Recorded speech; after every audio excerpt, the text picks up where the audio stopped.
From growing insecurity in Mandera County to Raila protecting the corrupt. Raila is now protecting and fighting for the corrupt. How was Jubaland forces formed? The Jubaland forces issue. This is a very long story. Maraga are not afraid of competition. Are you ready to challenge them or to face them? Yes, I am ready to face them. Hello, how are you? Welcome back to ShowNewTrend. I'm host of today and my name is Elvis Derry. Currently, Mandera County is a war zone. Jubaland forces have taken over, turning schools into training camps, while locals are forced to flee for safety. One TikToker said that Jubaland forces inside Mandera is karma to Kenya. Do you think there's some truth to this? Jubaland forces in Mandera County. Gachagua spoke boldly about the presence of Jubaland militia forces inside Mandera County, which is part of Kenya. Jubaland, for those of you who don't know, is one of the 7 administrative states in the federal government of Somalia. But now Jubaland shares a very long border with Kenya, and we have a history with Jubaland because if you are familiar, in 2011, there was this operation called Operation Linda Inchi, where Kenya have invaded Somalia illegally, and now it is payback time. It is karma. The same Jubaland forces are now infiltrating Kenya, harassing Kenyans in Mandera. They will soon cross to Wajir. Then they will next come to Garissa, and then they will come to Kitui, and then they will come to Kiambu. Hivyo tu mpaka wafike Nairobi. Hiyo ni shida ya kujitafutia ama namna gani? Gachagua kwanza sasa ndio umejua kuna kitu inaitwa Jubaland. Mandera Senator Ali Roba has decided to call out Kenya Kwanza government over the presence of Jubaland forces in Mandera County. Listen to this. We are aware the national government administration in Mandera have tried to hide that and denounce, saying the statement that was given by the governor is not true. Hiding the truth of the presence of Jubaland forces within Mandera town is like hiding the sun using your hands.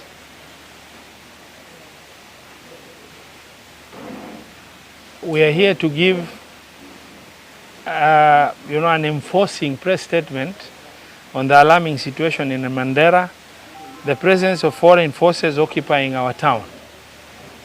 We wish to raise the gravest concern about the presence of Jubaland forces inside Mandera town. The illegal occupation has thrown our community into chaos. Schools have been forced to close, businesses disrupted, and families displaced in fear of stray bullets and an exploded ordnance, as well as RPG penetration within settlement areas within the county. The fear and panic now define daily lives of people in Mandera. The situation is worsening by the hour. Jubaland forces are building up their strength within Mandera town itself, inside Kenyan territory, literally taking over our town. Kenya's interest must lie in the strategic relationship with the federal government of Somalia, not in protecting a rogue state government. Allowing Jubaland troops to entrench themselves in Mandera, Mandera risking Kenyan lives and property is shameful, reckless, and betrayal of our sovereignty. The situation in Mandera County is getting worse day by day, and Kenyans are speaking up. Kenya Mkeni, the situation in Mandera is currently out of hand. It is where? Out of hand. Remember that Jubaland forces have been on Kenyan soil for over 1 month and nothing was said to address it. Alarms were raised left, right and center. Kona zote, different leaders raised alarms on this issue, but nothing was done. The commander-in-chief of the KDF said nothing to this point, and now the situation is out of hand. Mainstream media, we don't know why you're not reporting from ground. I don't know if you guys are waiting for more lives to be lost. If the lives that have been lost right now are not enough, it is just devastating to know that this is not being given the seriousness it deserves. It is out of hand. Saizi hata hawako one area ati sijui wako BP1. They are roaming around. Mandera ni yao. We need something to be done. We need something to be done because the citizens of Mandera County are Kenyans and they have rights, and the state has a responsibility to protect the citizens of Mandera County. Cabinet Secretary for Interior Kipchumba Murkomen has dismissed the presence of foreign soldiers in Mandera, saying that claims of Jubaland invasion is part of a wider politicization of security. Listen to this. Every time there is a conflict in the Somalia side, it definitely spills over, especially if it's Bulahawa and the towns across the border. It affects Kenya. And remember that we have a good working relationship with Somalia as a country, and so when there is those challenges, there's citizens who feel endangered run from the neighboring country run to Kenya, but we cannot confirm now whether they were forces of where, who they are. It only until you do proper security analysis and investigations that you get to know, is it forces, is it civilians, and so forth. It is also it's also important to note that such security issues are handled in as security issues. So if we reach a stage where there is any challenge, we will tell the country. But at the moment, we don't have any difficulty. The complaints that have come from citizens have been looked at. The question of occupation of school, there is no school currently being occupied, as a matter of fact. And so if there are other parts of Kenya that there is a spillover of citizens from the neighboring countries, with Somalia particularly, that will be, that's why I said the security team will work on it to make sure that they return peacefully. What our main problem in our border that we deal with as Kenya is the criminals, is the people who want to attack our country, kill people, steal property, burn, and so forth. But on the other hand, Mandera County Governor Mohammed Khalif and Senator Ali Ruba say that they would use every means at their disposal to defend themselves. Take a look at how Mandera residents are protesting against Jubaland forces. Murkomen must resign. Ruto must go.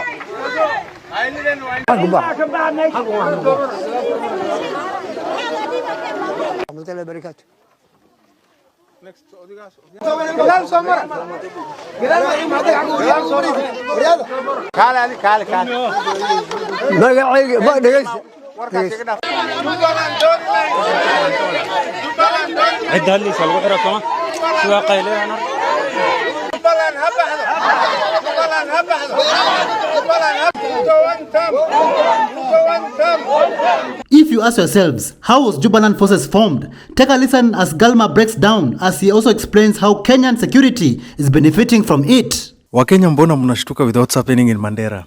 The Jubaland forces issue. This is a very long story. Actually, it's been happening as far as during the time of Uhuru Muigai Kenyatta. The Jubaland forces, they are the people who are the true custodians of the illegal sugar smuggling, illegal human trafficking, illegal sale of arms across the 800-kilometer porous border. This is a president, their leader is called Ahmed Madobe. Apparently, Somalia have regional states. And the person who is in charge of the state of Jubaland is called Ahmed Madobe. When Ahmed Madobe was vying for the elections for the seat, Aden Duale, who was a Kenyan politician back then, the leader of majority for the National Assembly, he outrightly vocalized and voiced his support for Ahmed Madobe.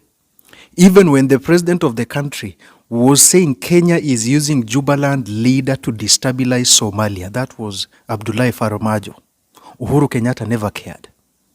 In 2020, they sent a delegation to Jubaland without informing the leadership of the Federal Republic of Somalia. Okay? Ahmed Madobe has been to Nairobi making behind-the-door deals and discussions with the Kenyan government. So when they are so comfortable roaming around, they know nobody is going to hold them accountable. Nobody is going to uphold Article 248 of the Kenyan Constitution, respecting our territorial integrity. You remember with what happened in Lake Turkana, when the Merile community crossed across the border from Ethiopia and they killed some innocent Turkana fishermen and they went back. Nobody was asking them anything. Go and read the report by this guy called Jacob Rasmussen. You will be able to understand how millions of money are being shared between our forces, Al-Shabaab, and the Jubaland state forces. So these guys, they know what they are doing. They are big-time beneficiaries of this system. So Kenyans, do you think the government is in control? Kiamba Member of Parliament Kawanjiku calls for calm over presence of Jubaland forces in Mandera County. Listen to what he had to say. Tukiona serikali haijachukua hatua yoyote ni kumaanisha ya kwamba kuna jambo ambalo serikali inalielewa. Maana mambo ya security they are very sensitive.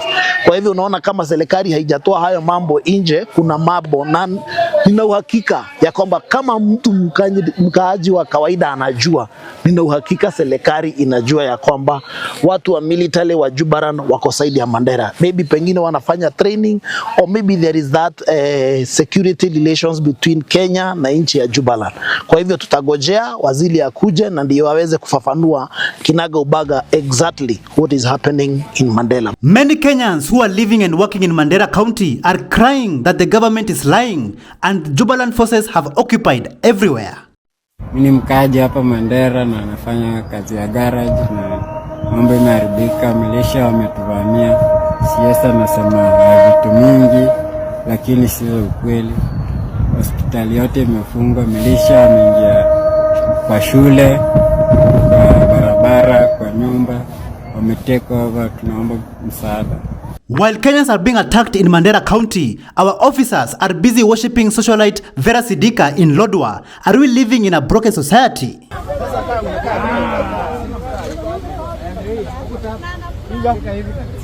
Iko sawa madam. Unaitap tu. Bwana. Ni hivyo. Kuja haraka. Madam nimesetiwa.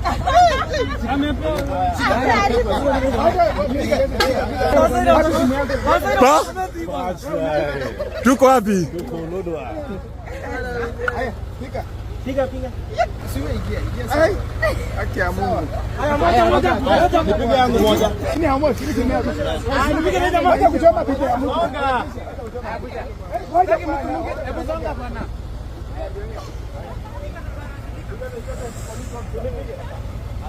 The former Prime Minister of Kenya, Raila Odinga, is well known for fighting corruption in his lifetime, but it seems his interests have shifted after his handshake with President William Ruto. Do you think Raila has become a puppet for corrupt politicians?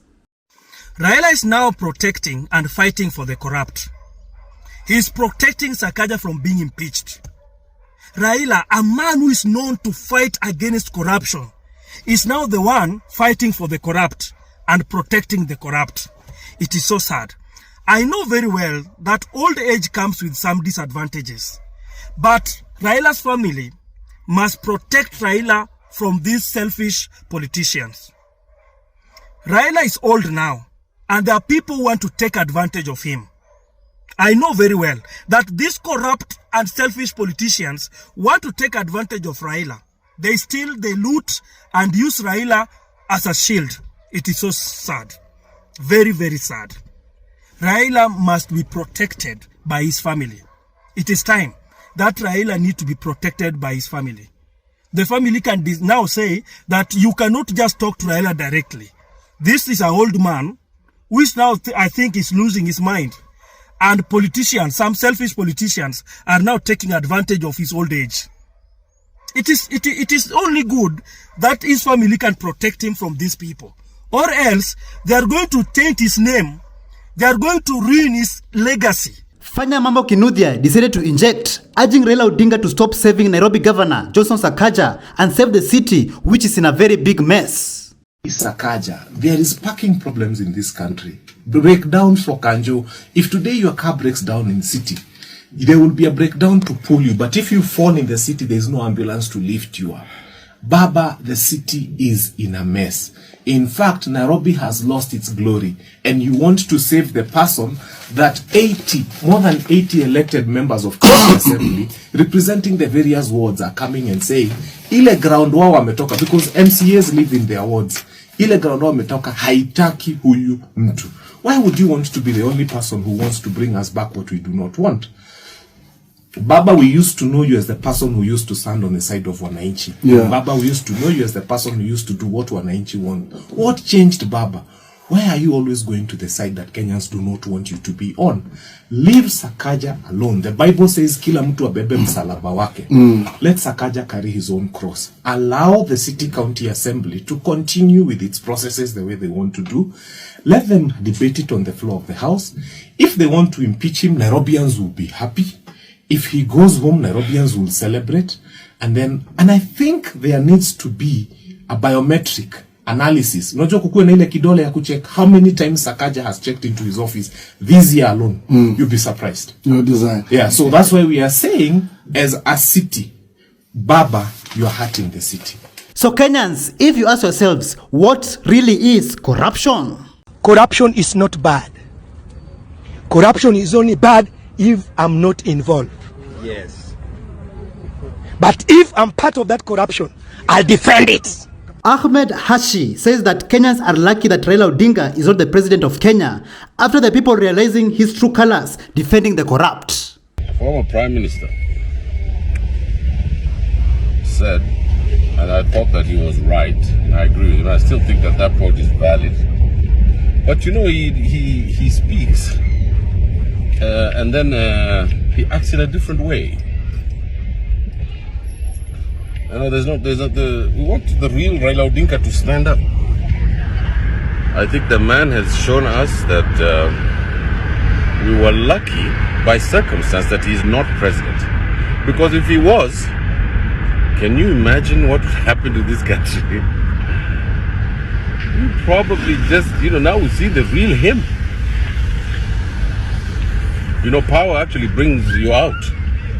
And when you come to the end of the line and you didn't get the power, you also show who you are. Do you all remember when Maverick Aoko injected, revealing who Raila Odinga really is? Listen to this. Raila Odinga is not a reformist.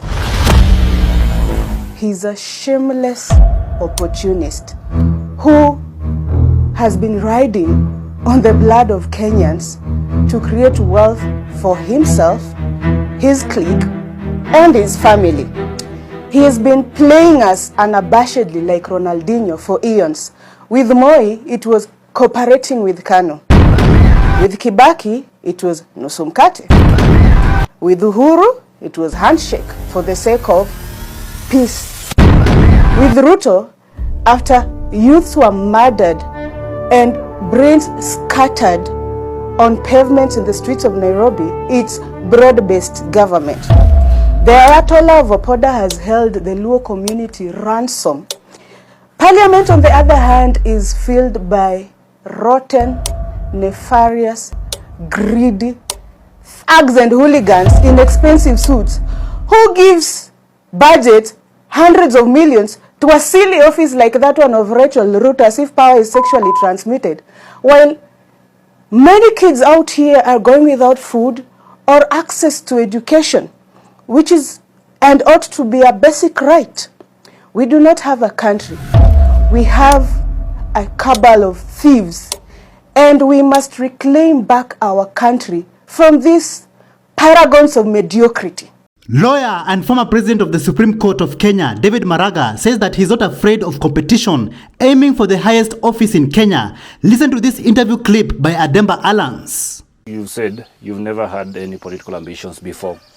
But right now you are going against seasoned politicians, seasoned competitors, actually well-funded competitors.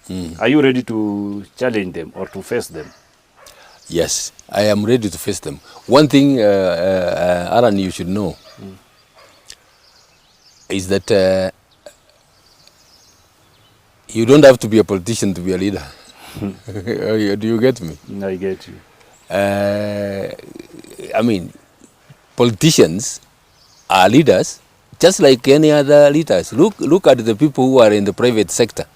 Some of them have not been in politics at all. But they are the captains of industry. They are the ones running the country because of their leadership.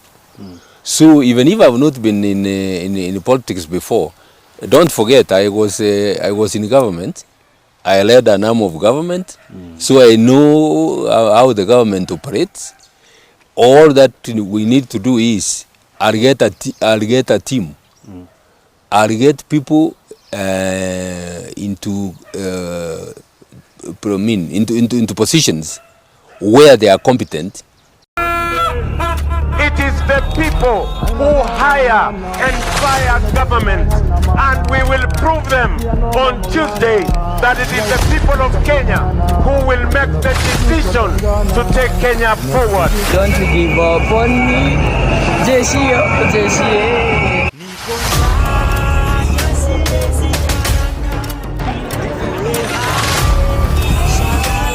Reject. Ruto, epanda kujuta. Mkate, unamjibu na piaga.